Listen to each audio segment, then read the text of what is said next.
Hello friends, welcome to my YouTube channel घटनाचक्र पूर्वालोकन भारतीय इतिहास की वीडियो सीरीज़ में आज की वीडियो मौर्य काल संबंधित जो समरी दी है उसके बारे में है। तो स्टार्ट करते हैं। मौर्य राजवंश की स्थापना चंद्रगुप्त मौर्य ने की थी। ठीक है, वह भारत का प्रथम ऐतिहासिक सम्राट था। वह ऐसा पहला सम्राट था जिसने वृहद भारत पर अपना शासन स्थापित किया, जिसका विस्तार ब्रिटिश साम्राज्य से बड़ा था। उसके साम्राज्य की सीमा ईरान से मिलती थी। उसने ही भारत को सर्वप्रथम राजनीतिक रूप से एकबद्ध किया था। देखो, राजा तो हमने पहले भी पढ़े, मतलब वैदिक काल से देखते आ रहे हैं राजाओं के बारे में। तो जो कबीले के राजा हुआ करते थे, फिर 16 महाजनपद देखे, उनके भी राजा थे। लेकिन एक वृहद भूभाग पर शासन करने वाला जो मतलब सम्राट बनता है, वो पहला सम्राट कौन होता है? चंद्रगुप्त मौर्य। ठीक है, और उसके साथ जो राज्य था उसकी सीमा कहाँ तक लगती थी? ईरान तक, यानी अफगानिस्तान तक उसका शासन था। अब है कि विशाख दत्त कृत मुद्रा राक्षस में चंद्रगुप्त को नंदराज का पुत्र माना गया है। मुद्रा राक्षस में चंद्रगुप्त को व्रसल तथा कुलहीन भी कहा गया है। धुंडिराज ने मुद्रा राक्षस पर टीका लिखी है। देखो, मुद्रा राक्षस में क्या कहा गया, क्या नहीं कहा गया, वो इतना इंपॉर्टेंट नहीं है। बस मतलब जो इसमें सिर्फ ये बात याद रखनी है कि कुल मिला के चंद्रगुप्त मौर्य जो है ज़्यादातर, हालांकि एक आधा जगह कहीं दिखता है कि वो क्षत्रिय है, ज़्यादातर जो रचनाएं वगैरह हैं उसमें यही कहा गया है कि चंद्रगुप्त जो था निम्न कुल से था। ठीक है, तो ये चीज़ इंपॉर्टेंट क्यों हो जाती है? क्योंकि हम देखते हैं कि जो उत्तर वैदिक काल है वहाँ पे क्या होता है कि जो वर्ण व्यवस्था है वो जन्म आधारित होने लगती है ना। और उसके बाद में हम देख रहे हैं ये 323 ईसा पूर्व के करीब ये मौर्य साम्राज्य की स्थापना हो रही है। और उत्तर वैदिक काल कब से स्टार्ट हो रहा है? 1500 ईसा पूर्व से, यानी काफ़ी समय बीत चुका है। अब तक तो जाति व्यवस्था काफ़ी अच्छे तरीके से स्थापित हो चुकी होगी, लेकिन उसके बाद भी जो है ये चंद्रगुप्त मौर्य जो है इस नियम को तोड़ता है कि क्षत्रिय ही शासन नहीं कर सकते। मतलब जो निम्न वर्ग थे उनको तो कोई अपॉर्चुनिटी दी ही नहीं जाती थी ना। तो ये एक ऐसा शासक निकल के आता है जो अब तक के जो राजा थे उनमें सबसे बड़े साम्राज्य पर मतलब अधिकार रखता है, और दूसरा ये निम्न कुल से है। ठीक है, तो इसलिए ये चीज़ इंपॉर्टेंट हो जाती है कि ये निम्न कुल से संबंध रखता था, उसके बाद भी ये इतने बड़े भूभाग पर शासन कर पाया। ठीक है, और दूसरी बात क्या कि जो मुद्रा राक्षस है वो किसकी रचना है? तो वो है विशाख दत्त की। और विशाख दत्त चंद्रगुप्त मौर्य के शासनकाल से संबंधित है, मतलब उसके समकालीन है। अब है कि धुंडिराज ने मुद्रा राक्षस पर टीका लिखी। ठीक है, तो एक ये लाइन याद रखनी है कि मुद्रा राक्षस पर टीका किसने लिखी? तो धुंडिराज ने। मुद्रा राक्षस के अतिरिक्त विशाख दत्त के नाम से 2 अन्य रचनाओं का भी उल्लेख मिलता है। तो विशाख दत्त ने एक तो मुद्रा राक्षस लिखी ही थी, और दूसरी लिखी उसने देवी चंद्रगुप्तम, और तीसरी थी अभिसारिका। ठीक है, तो 3 रचनाएं थी। अभिसारिका हालांकि प्राप्त नहीं हुई, यानी किसी रचना में ये उल्लेख तो होगा कि अभिसारिका भी एक विशाख दत्त की रचना है, लेकिन इसमें था क्या, इस बारे में ये सब ने मतलब अभिसारिका के बारे में इतना ज्ञान नहीं है, क्योंकि ये अभी तक हमें मिली नहीं है। ठीक है, क्षेमेंद्र कृत वृहत कथा मंजरी तथा सोमदेव कृत कथा सरित सागर में चंद्रगुप्त के शूद्र उत्पत्ति के विषय में विवरण मिलता है। तो यहाँ भी बस ये याद रखो कि जो रचना दे रखी है उसके लेखक, यानी वृहत कथा मंजरी के लेखक कौन थे? क्षेमेंद्र, और सोमदेव जो थे कथा सरित सागर के रचयिता थे। ठीक है, बौद्ध ग्रंथ महाबोधि वंश के अनुसार चंद्रगुप्त राजकुल से संबंधित था तथा वह मौर्य नगर में उत्पन्न हुआ था।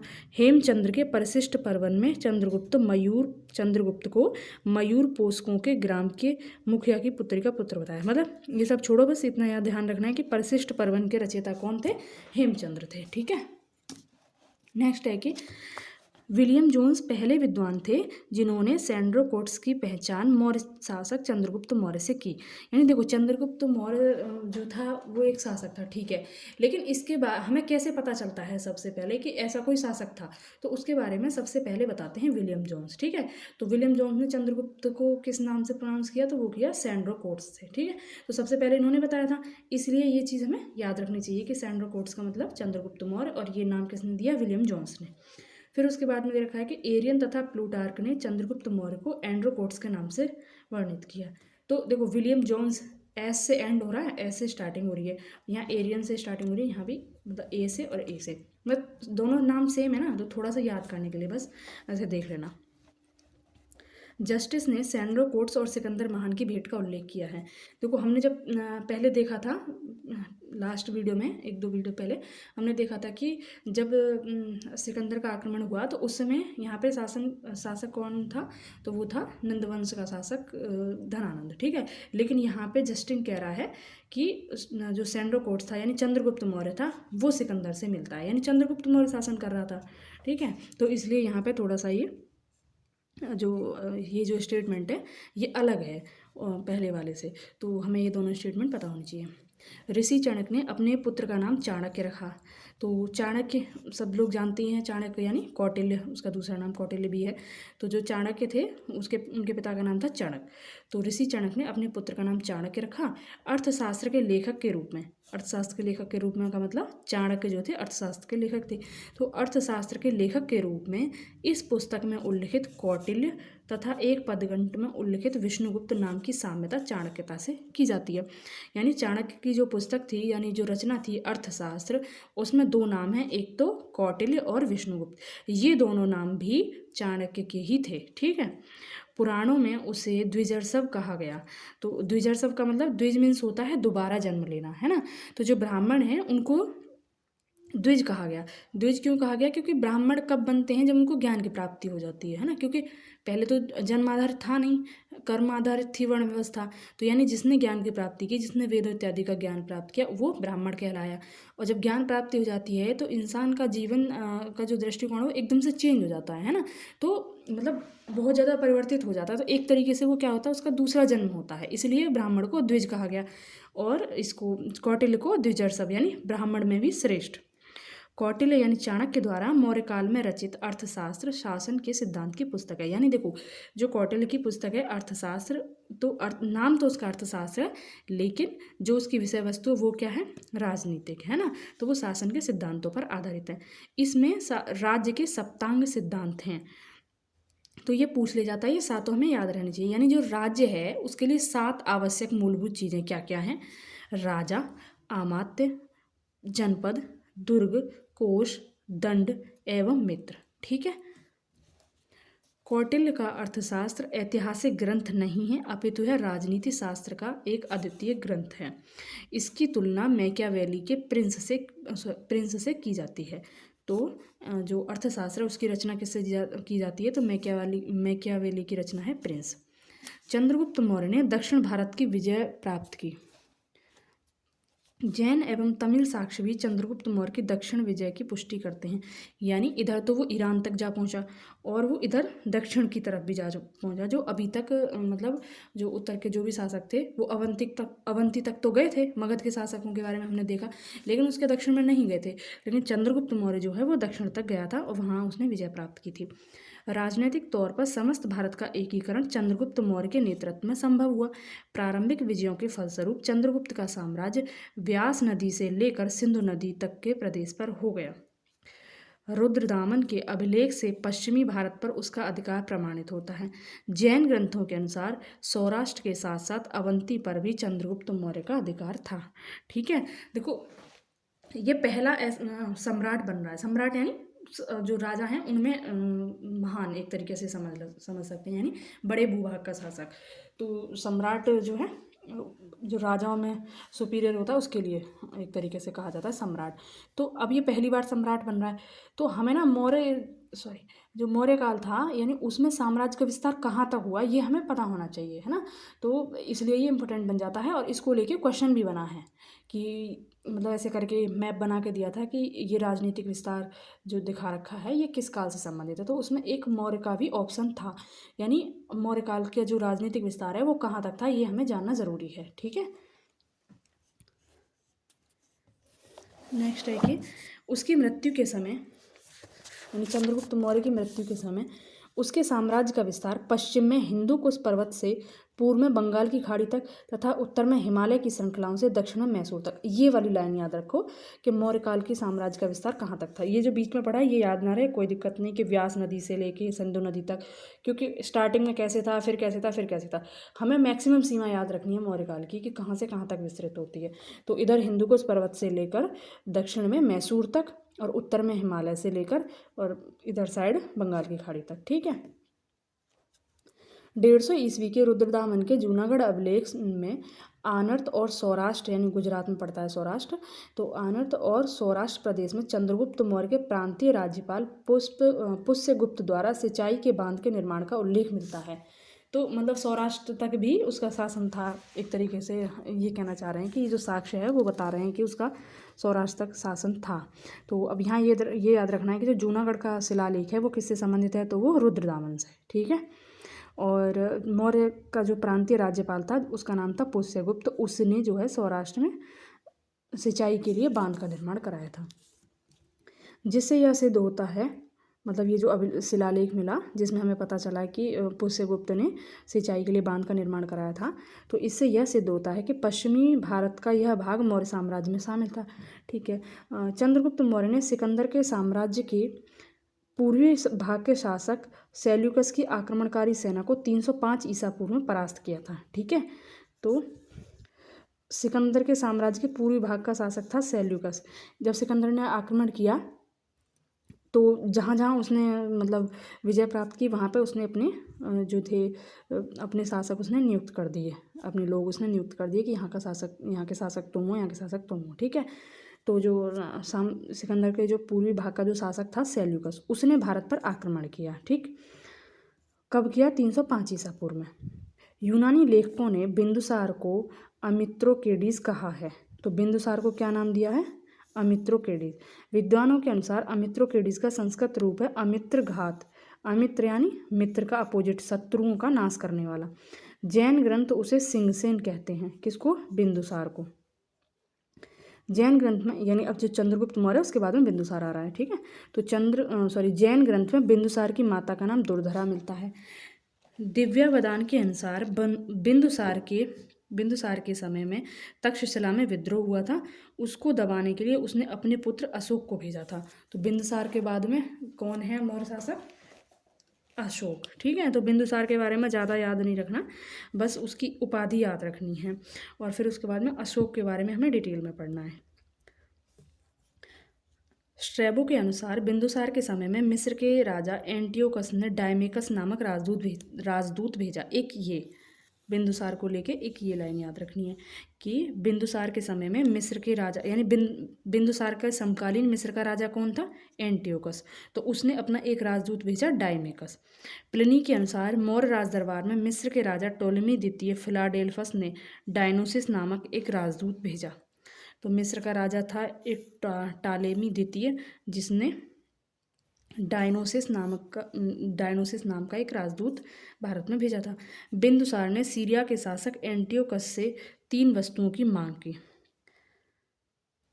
ये वस्तुएं थी मीठी मदिरा, सूखी अंजीर तथा दार्शनिक। एंटियोकस ने दार्शनिक को छोड़कर शेष सभी वस्तुएं बिंदुसार के पास भेजी।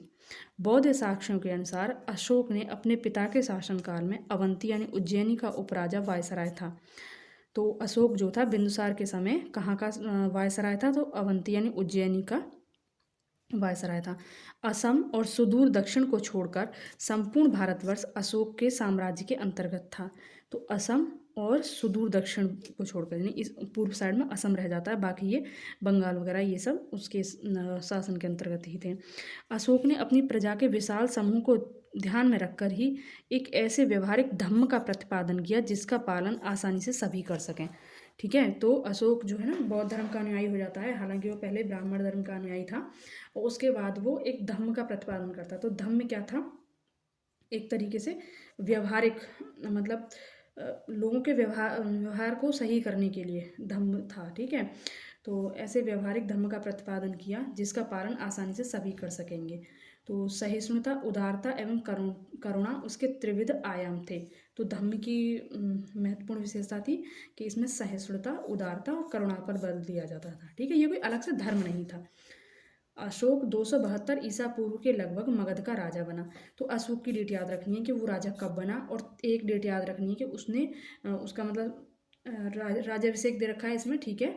लेकिन एक डेट है 261 ईसा पूर्व, जब उसने कलिंग विजय प्राप्त की, क्योंकि इसके बाद में उसके जीवन में टर्निंग पॉइंट आता है जब वो वहाँ पे कलिंग युद्ध में बहुत सारे लोगों को ऐसे मरे हुए देखता है, तो उसका एकदम से हृदय द्रवित हो उठता है, और इसके बाद में वो बिल्कुल मतलब युद्ध को पूरी तरह से त्याग देता है अशोक, है ना।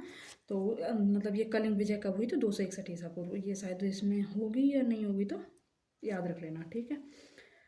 फिर है कि मतलब 272 ईसा पूर्व के लगभग मगध का राजा बनता है, लेकिन उसका जो राज्याभिषेक होता है वो 269 ईसा पूर्व में होता है। उसके अभिलेखों में सर्वत्र उसे देवनाम प्रिय या फिर देवानाम प्रियदसी कहा गया। तो ये देवनाम प्रिय या फिर देवानाम प्रियदसी किसकी उपाधि है? तो अशोक की। इसका अर्थ क्या है? देवताओं का प्रिय या देखने में सुंदर। जबकि ऐसा कहा जाता है कि अशोक देखने में सुंदर नहीं था। पुराणों में उसे अशोक वर्धन कहा गया। दशरथ भी अशोक की तरह देवनाम प्रिय की उपाधि धारण करता था। दशरथ कौन था? अशोक का पौत्र। सिंगली अनुश्रुतियों, दीपवंश तथा महावंश के अनुसार अशोक के राज्यकाल में पाटलिपुत्र में बौद्ध धर्म की तृतीय संगीति हुई। देखो, सिंगली मतलब श्रीलंका। तो अब इससे क्या पता चल रहा है कि दीपवंश और महावंश कहाँ के साहित्यिक रचना है ये? तो ये श्रीलंका की, ठीक है। तो सिंगली अनुश्रुतियों, दीपवंश एवं महावंश के अनुसार ये पता रहे ना रहे कि किसके अनुसार पता चल रहा है कि बौद्ध संगीति अशोक के काल में हुई थी, इसका याद करना ज़रूरी नहीं है, लेकिन हाँ ये पता होना चाहिए कि दीपवंश और महावंश कहाँ की रचनाएं हैं। तो ये हैं श्रीलंका की, ठीक है, और ये बौद्ध रचनाएं हैं। सॉरी।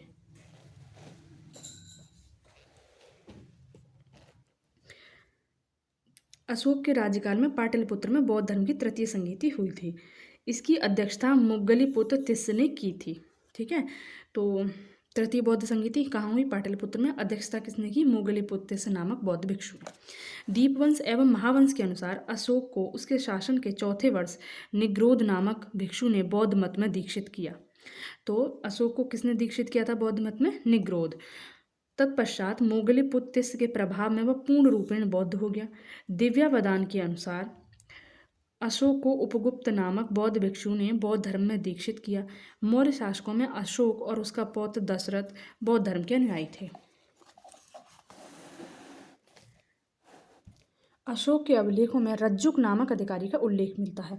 तो खास मतलब ये स्टेट पीसीएस में भी पूछा जाता है, और खासकर यूपीएससी में इस तरीके के क्वेश्चन बहुत पूछे जाते हैं। इस तरीके से मतलब कोई शब्द दे दिया जाता है, उससे पूछा जाता है कि इसका मतलब क्या है ना। तो इसलिए जो रज्जुक है ना, ये मतलब या हमें पता होना चाहिए अच्छे से कि रज्जुक का मतलब क्या है। तो रज्जुक का मतलब है आधुनिक जिलाधिकारी जैसी स्थिति रज्जुक की, ठीक है, उस समय। तो अशोक के अभिलेखों में, और दूसरा ये भी पता होना चाहिए कि वो पद जो है वो किस काल से संबंधित है। तो रज्जुक किससे संबंधित है? मौर्य काल से संबंधित।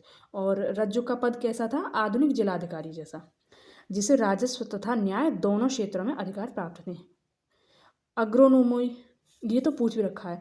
अग्रोनोमोई जिले के अधिकारी को कहा जाता था। मौर्य काल में व्यापारिक काफिलों यानी कारवां के मुखिया को सारथवा, ये भी पूछा हुआ है यूपीएससी में, सारथवा। तो सारथवा कौन हो गया? जो व्यापारिक काफिले थे, मतलब एक साथ जो व्यापारी होते थे वो एक झुंड में चलते थे, तो उनका जो मुखिया होता था उसको सारथवा कहा जाता था। बौद्ध धर्म ग्रहण करने के उपरांत अशोक ने आखेट तथा विहार यात्राओं को रोक दिया तथा उनके स्थान पर धर्म यात्राओं को प्रारंभ किया। आखेट मतलब होता है शिकार करना।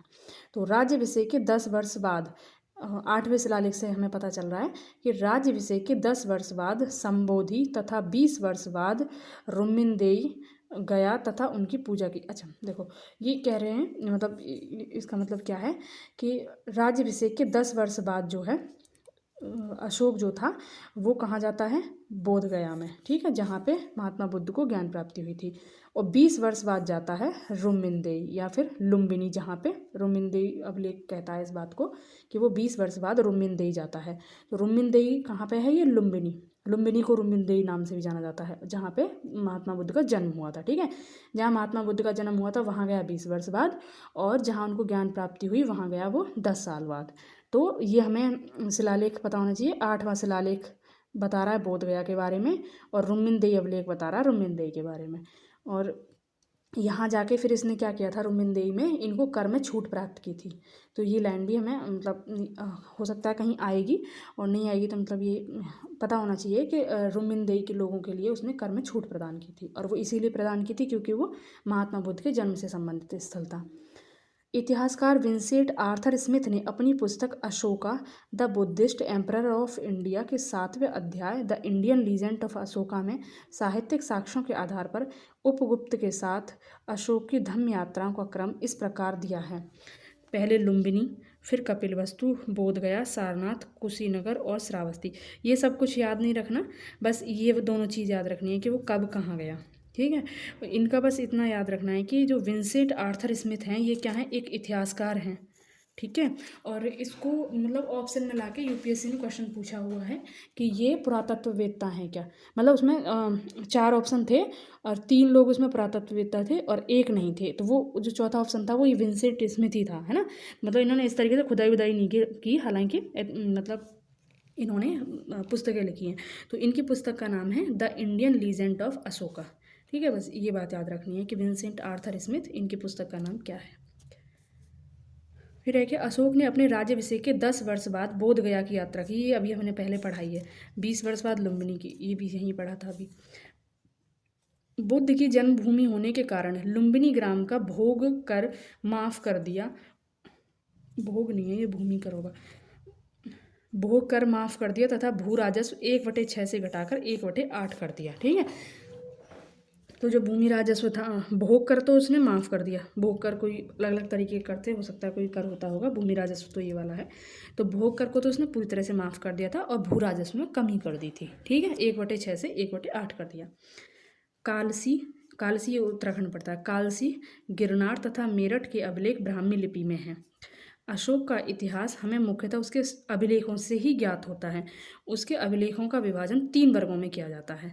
तो अशोक के काल से संबंधित जो अभिलेख प्राप्त हुए हैं उनका हम 3 वर्गों में विभाजन करते हैं। एक वर्ग में आते हैं शिलालेख, और फिर एक में स्तंभलेख और एक गुहालेख। ठीक है, शिलालेख यानी पत्थर पर कुछ भी लिखा है, स्तंभलेख एक ऐसे स्तंभ की स्थापना करवा के उसमें फिर कुछ लिखा गया है, और गुहा यानी गुफा। शिलालेख 14 विभिन्न लेखों का एक समूह है। तो जो शिलालेख हैं इनमें 14 लेख लिखे हुए हैं। ठीक है, तो शिलालेख 14 विभिन्न लेखों का एक समूह है जो 8 भिन्न भिन्न स्थानों से प्राप्त हुए हैं। अब जो शिलालेख हैं वो 8 जगह से प्राप्त हुए हैं, इसमें ऐसे बता रखा है।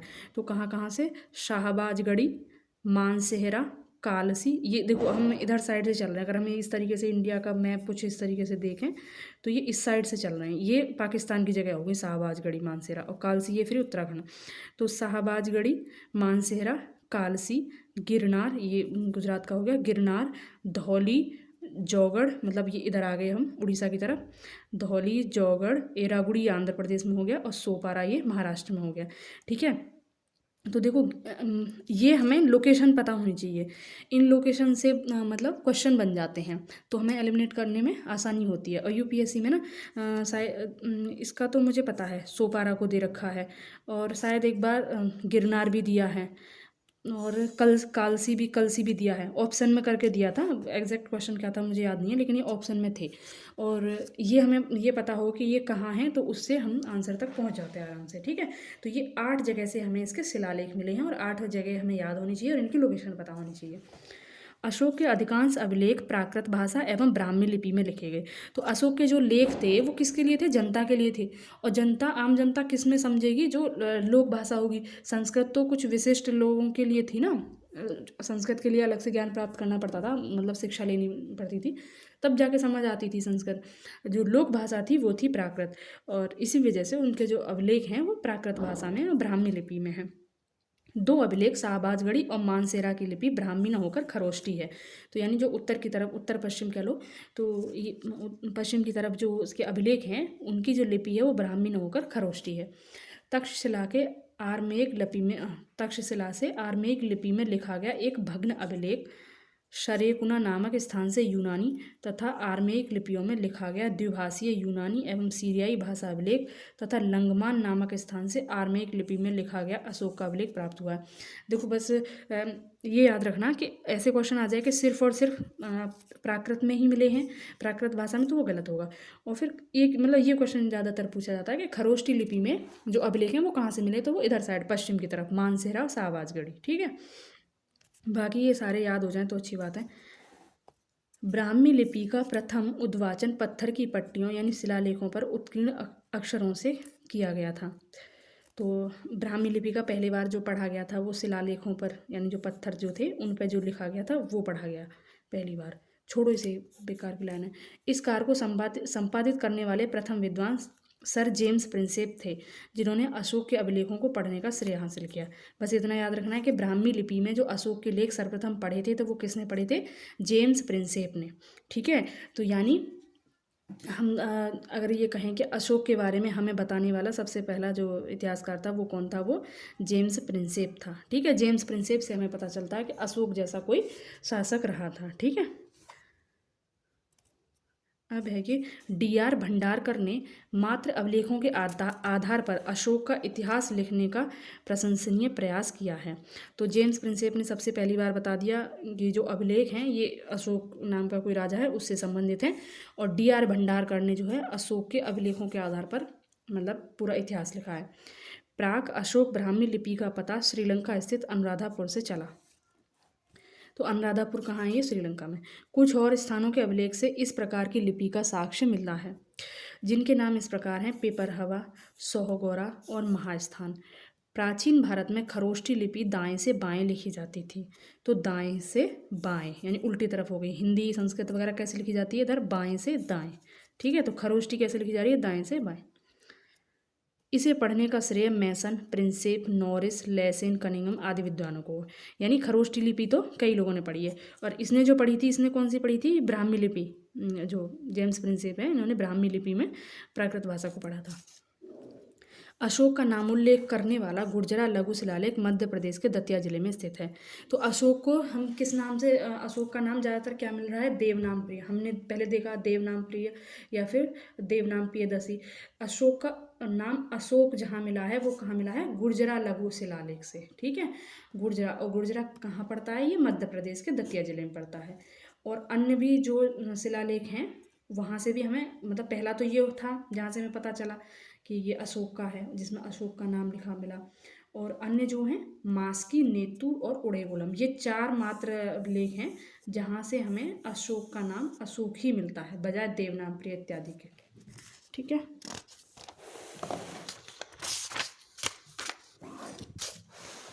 भ्राभु यानी बैराट स्तंभ लेख में अशोक ने स्वयं को मगध का सम्राट बताया। तो ये स्तंभ लेख भी इंपॉर्टेंट हो जाता है। बस एकमात्र ऐसा स्तंभ लेख है जहाँ पे अशोक ने स्वयं को मगध का सम्राट बताया है। यही अभिलेख अशोक को बौद्ध धर्मावलंबी प्रमाणित करता है। तो इस अभिलेख से 2 चीज़ें पता चल रही हैं। ठीक है, अशोक के प्रथम शिलालेख में पशु बलि निषेध के संदर्भ में लेख इस प्रकार है। मतलब ये लेख पूरा ना पता हो, सिर्फ इतना पता होना चाहिए कि जो प्रथम शिलालेख है उसमें किसके बारे में बात की गई है? तो पशु बलि का निषेध, यानी पशु बलि नहीं की जाएगी। तो यही सब इसमें लिखा है कि ये नहीं मारना चाहिए, ऐसे इस तरीके से। जो शिलालेख हैं, स्तंभ लेख हैं, उन कुछ जैसे कुछ इंपॉर्टेंट है, हर एक की तो नहीं, मतलब कुछ शिलालेख इत्यादि के बारे में उनकी जो विषय वस्तु है, यानी वो किसके बारे में लिखे गए हैं, वो हमें पता होना चाहिए। जैसे कि अभी हमने देखा प्रथम शिलालेख।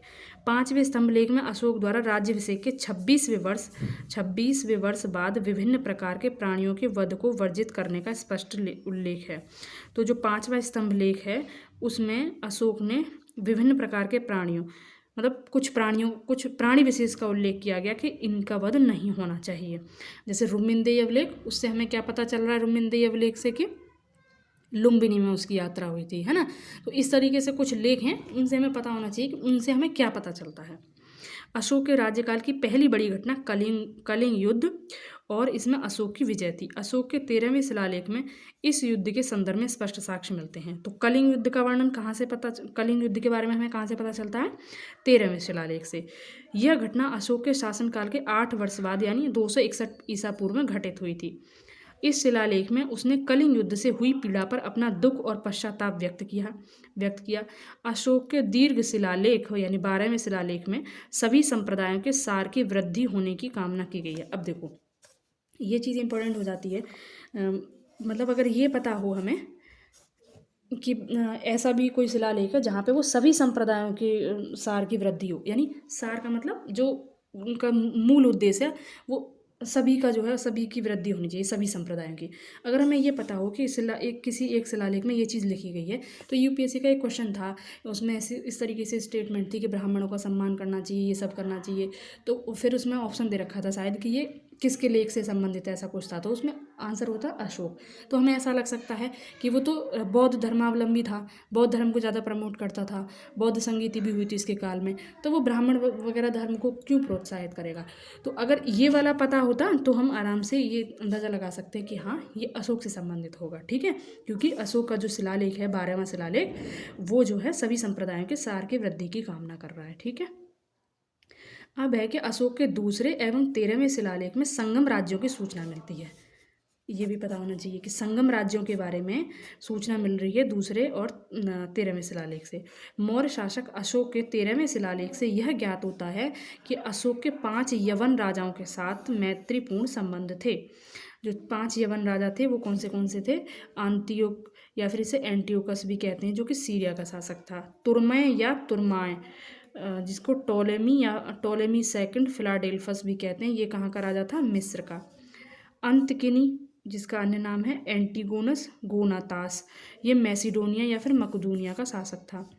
मग, ये सायरीन का शासक था। अलिक सुंदर अलेक्जेंडर एपायरस या एपीरस का राजा था।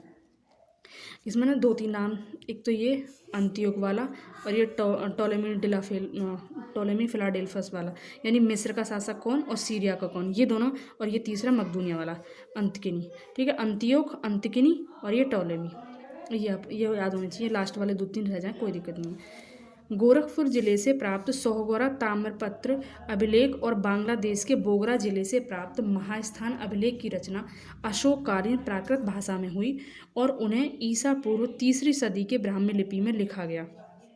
ये सब छोड़ दो कि इसमें क्या कब लिखा गया, बस इतना पता होना चाहिए कि ये अभिलेख जो हैं कौन से सोहगोरा और महास्थान, इनकी लोकेशन पता होनी चाहिए। और ये जो अभिलेख हैं ये अशोक के काल से संबंधित हैं, और इनकी मतलब इससे हमें क्या पता चल रहा है, तो इससे हमें पता चल रहा है अकाल के बारे में, ठीक है। 2-3 चीज़ें पता होनी चाहिए, कब लिखे गए, क्या लिखे गए, ये कोई वो नहीं है। तो सोहगोरा अभिलेख गोरखपुर में है, महास्थान अभिलेख बांग्लादेश से है, ठीक है, और ये दोनों अशोक के काल के हैं, और इनसे क्या पता चल रहा है, अकाल के बारे में, ठीक है। मौर्य काल में न्यायालय मुख्यतः 2 प्रकार के थे। एक था धर्मस्थीय तथा कंटक शोधन। धर्मस्थीय दीवानी तथा कंटक शोधन फौजदारी। मतलब कंटक फौजदारी का मतलब होता है जो वैसे जो क्राइम होते हैं, है ना, लूटपाट इत्यादि ये सब, और इनसे अलग दीवानी जो जिनमें मतलब इस तरीके से कोई क्राइम इन्वॉल्व नहीं होता, इस तरीके के जो केस होते हैं उन्हें कौन सुनता था? धर्मस्थीय। गुप्तचरों को अर्थशास्त्र में गूढ़ पुरुष कहा गया है। तो गूढ़ पुरुष किसे कहा गया? जैसे एक तो हमने रज्जुक पढ़ा है ना, एक एग्रोनोमोई पढ़ा हमने, और इस तरीके से एक यहाँ पे आ गया गूढ़ पुरुष, और एक सार्थवा पढ़ा। तो ये सब ना याद रखना ये नाम। तो गूढ़ पुरुष किसे कहा गया? गुप्तचरों को। अर्थशास्त्र में 2 प्रकार के गुप्तचरों का उल्लेख मिलता है। तो 2 प्रकार के गुप्तचर कौन से? एक तो संस्था, अर्थात एक ही स्थान पर रहने वाला, एक संचरा। ये दोनों में डिफ्रेंशिएट आराम से हम कर सकते हैं। संचरा मतलब ऐसे विचरण करने वाला। संस्था क्या होती है? एक जगह टिक के रहती है ना, तो बस ऐसे समझ लेना संस्था। मेगास्थनीज की इंडिका में पाटलिपुत्र के नगर प्रशासन का वर्णन मिलता है। तो इंडिका किसकी पुस्तक है? मेगास्थनीज की, ठीक है। तो इसमें पाटलिपुत्र के नगर का वर्णन है। इसके अनुसार पाटलिपुत्र नगर का प्रशासन 30 सदस्यों वाली समितियों द्वारा होता था। इसकी कुल 6 समितियां होती थी तथा प्रत्येक समिति में 5 सदस्य होते थे। तो ये पूरा का पूरा यहाँ तक हमें पता होना चाहिए, ये पूछ लिया जाता है। तो मेगास्थनीज की पुस्तक है इंडिका, ठीक है। उसने पाटलिपुत्र के नगर प्रशासन यानी नगर का प्रशासन कैसे होता था उसके बारे में वर्णन किया है। तो उसने बताया है कि पाटलिपुत्र नगर का जो प्रशासन था वो 30 सदस्यों वाली एक समितियों द्वारा होता था। तो मतलब 30 सदस्य थे, और उसमें समितियां कितनी थी? 6। तो एक समिति में कितने सदस्य हो गए? 5। तीसरी समिति जो थी जनगणना का हिसाब रखती थी। वर्तमान में भी यह कार्य नगरपालिका प्रशासन द्वारा किया जाता है। यानी देखो जनगणना कराई जा रही है, तो जनगणना क्यों इम्पोर्टेंट हो जाती है भाई? कोई कल्याणकारी योजना वगैरह चलानी है, या फिर कर व्यवस्था लागू करनी है, कुछ भी है, कोई भी किसी भी तरीके की जो नीति नियोजन करना है या उसका अनुपालन कराना है, तो उसके लिए ये तो पता होना चाहिए ना कि उनकी आयु वर्ग पता होना चाहिए, राज्य में कितने लोग हैं वो सब पता होना चाहिए। तो इसकी महत्ता जो है उस काल में भी समझी गई। इसलिए देखो हम देख रहे हैं कि तीसरी जो समिति है वो जनगणना का हिसाब रख रही है। ठीक है, सॉरी। फिर है छठी समिति का कार्य बिक्री कर वसूल करना था। विक्रय कर मूल्य का 10वें भाग के रूप में वसूल किया जाता था। करों की चोरी करने वाले को मृत्यु दंड दिया जाता था। तो मतलब जो दंड व्यवस्था थी वो बहुत ज़्यादा कठोर थी। बस ये याद रखना है कि जनगणना भी होती थी और इस तरीके से विक्रय मूल्य, मतलब ये सब कितने भाग लिया जाता था क्या नहीं, ये इम्पोर्टेंट नहीं है। बस एक बात याद रहे कि जो पनिशमेंट दी जाती थी वो काफ़ी कठोर थी। वह नगर के पदाधिकारियों को एस्ट्रोनोमोई, मतलब कौन, मेगास्थनीज के बारे में हो रही है कि वह नगर के पदाधिकारियों को एस्ट्रोनोमोई मेगास्थनीज सेल्यूकस निकेटर द्वारा चंद्रगुप्त मौर्य की राजसभा में भेजा गया यूनानी, सॉरी यहाँ पे ये लाइन रहेगी इसकी। तो वह नगर के पदाधिकारियों को एस्ट्रोनोमोई कहता है। ठीक है, तो नगर के पदाधिकारियों को क्या कह रहा है, एस्ट्रोनोमोई। और एग्रोनोमोई अलग था जो हमने पीछे पढ़ा अभी। अब है कि मेगास्थनीज सेल्यूकस निकेटर द्वारा चंद्रगुप्त मौर्य की राजसभा में भेजा गया यूनानी राजदूत था। तो मेगास्थनीज था कौन? मेगास्थनी की पुस्तक तो हमने देख ली, इंडिका, और उसमें 30 सदस्यों वाली समिति भी देख ली। ठीक है, तो लेकिन मेगास्थनीज था कौन? तो ये सेल्यूकस निकेटर द्वारा चंद्रगुप्त मौर्य की राजसभा में भेजा गया यूनानी राजदूत था। मौर्य युग में नगरों का प्रशासन नगर पालिकाओं द्वारा चलाया जाता था, जिसका प्रमुख नागरक या पुरमुख्य था। तो नागरक या पुरमुख्य कौन था? नगर पालिका का अध्यक्ष। मेगास्थनीज के तत्कालीन भारतीय समाज को 7 श्रेणियों में विभाजित किया। मेगास्थनीज ने, मतलब जैसे हम पढ़ रहे थे 4 वर्ण है ना, तो धीरे धीरे बहुत सारी जातियाँ भी बन गई थी। तो जो मेगास्थनीज है उसने 7 श्रेणियाँ बताई हैं कि समाज का जो विभाजन है 7 श्रेणियों में है। तो उसने 7 श्रेणी कौन सी बताई हैं ये भी हमें पता होनी चाहिए। दार्शनिक, कृषक, पशुपालन, कारीगर, योद्धा, निरीक्षक और मंत्री। मेगास्थनीज भारतीय समाज में दास प्रथा के प्रचलित होने का उल्लेख नहीं करता। ये इंपॉर्टेंट चीज़ है कि उसने दास प्रथा स्वीकार नहीं की है। और जबकि जो कौटिल्य हैं वो अपने अर्थशास्त्र में दासों के अधिकारों के बारे में भी कुछ मतलब बात करते हैं, यानी दास प्रथा थी इसलिए तो बात करते हैं। और जबकि मेगास्थनीज जो है कह रहे हैं कि यहाँ पे दास प्रथा नहीं थी। उसके अनुसार मौर्य काल में कोई भी व्यक्ति न तो अपनी जाति से बाहर विवाह कर सकता था और न ही इससे भिन्न पेशा भी अपना सकता था। ठीक है, इतिहासकार स्मिथ के अनुसार हिंदकुश पर्वत भारत की वैज्ञानिक सीमा थी। अशोक के अभिलेखों में मौर्य साम्राज्य के 5 प्रांतों के नाम उल्लिखित हैं। तो जैसे पूरा साम्राज्य था उसे 5 प्रांतों में व्यक्त कर रखा था और उनकी फिर अलग अलग राजधानी थी और प्रांतों के गवर्नर बनाए जाते थे। और जैसे कि हमने देखा अशोक से पहले, यानी अशोक के पिता ने अशोक को कहाँ का गवर्नर बनाया हुआ था? अवंती का। ठीक है, तो इस तरीके से 5 प्रांत थे। उत्तरापथ, इसकी राजधानी थी तक्षशिला, यानी इधर पाकिस्तान में हो गई। अवंतीरठ, उज्जैनी, यानी दक्षिण की तरफ हो गई। कलिंग, तोशली, ये पूर्व की तरफ हो गई। दक्षिणापथ, सुवर्णगिरी, मतलब अवंती, अगर इस हिसाब पहले के हिसाब से देखते 16 महाजनपद के हिसाब से तो ये दक्षिण में थी। अब ये मतलब मध्य में आ जाएगी, है ना, क्योंकि दक्षिण तक भी इसका विस्तार हो चुका है। तो सुवर्णगिरी कर्नाटक में पड़ता है। दक्षिणापथ मतलब एक प्रांत का नाम दक्षिणापथ, जिसकी राजधानी सुवर्णगिरी। प्राच्य या पूर्वी प्रदेश, इसकी राजधानी होगी पाटलिपुत्र। अब लिखा है कि भाग एवं बलि प्राचीन भारत में राजस्व के स्रोत थे। तो ये भाग एवं बलि क्या है? कर हैं। अर्थशास्त्र से ज्ञान होता है कि राजा भूमि का मालिक होता था और वैदिक काल में जो राजा था वो भूमि का मालिक नहीं होता था, है ना। तो वह भूमि से जो मतलब मौर्य काल का जो राजा था वो भूमि का मालिक होता था और वह भूमि से उत्पन्न उत्पादन के एक भाग का अधिकारी होता था। इस कर को भाग कहते थे।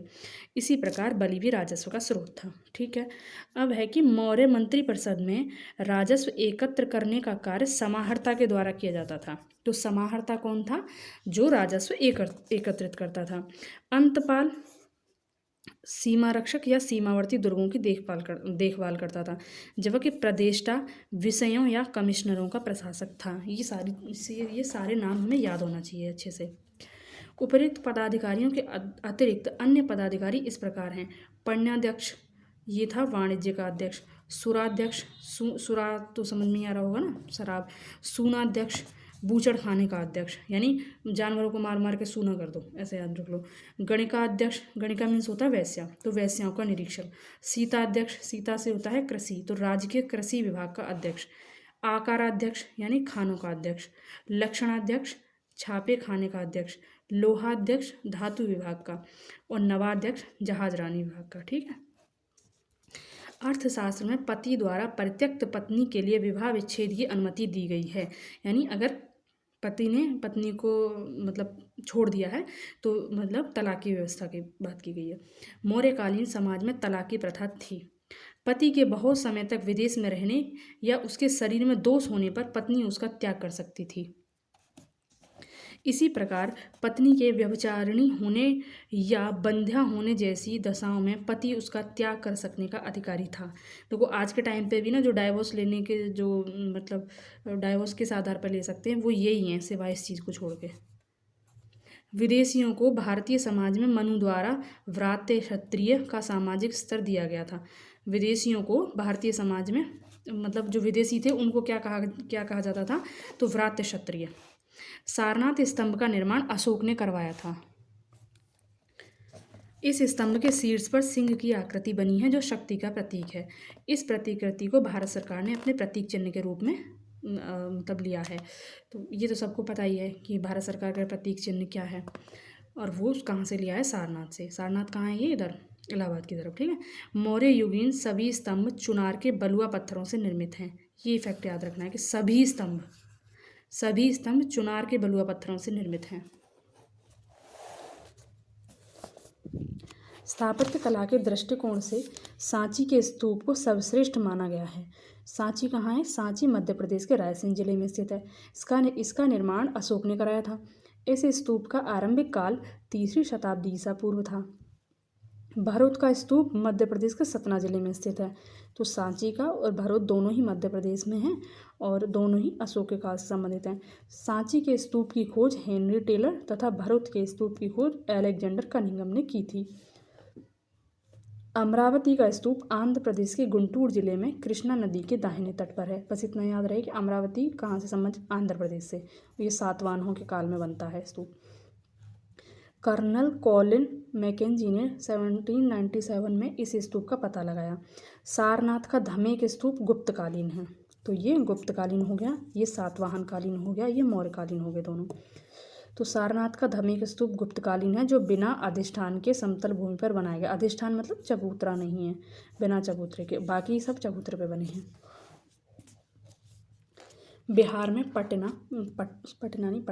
बिहार में पटना के समीप बुलंदीबाग एवं कुम्हरार में की गई खुदाई से मौर्यकाल के लकड़ी के विशाल भवनों के अवशेष प्राप्त हुए हैं। तो ये कुम्हरार कहाँ पड़ता है, पटना यानी बिहार में। तो उस यहाँ पे जब खुदाई हुई तो उससे पता चलता है कि मौर्यकाल के जो भवन थे वो लकड़ी के बने हुए थे। इन्हें प्रकाश में लाने का श्रेय स्पूनर महोदय को है। बुलंदीबाग से नगर के परकोटे के अवशेष तथा कुम्हरार से राजप्रासाद के अवशेष मिले। राजप्रासाद का मतलब है राजा का महल। तो ये पता होना चाहिए बस, कुम्हरार वाला। ठीक है। अवशेष प्राप्त हुए। बुलंदीबाग पाटलिपुत्र का प्राचीन स्थान था। ये लाइन याद रखो।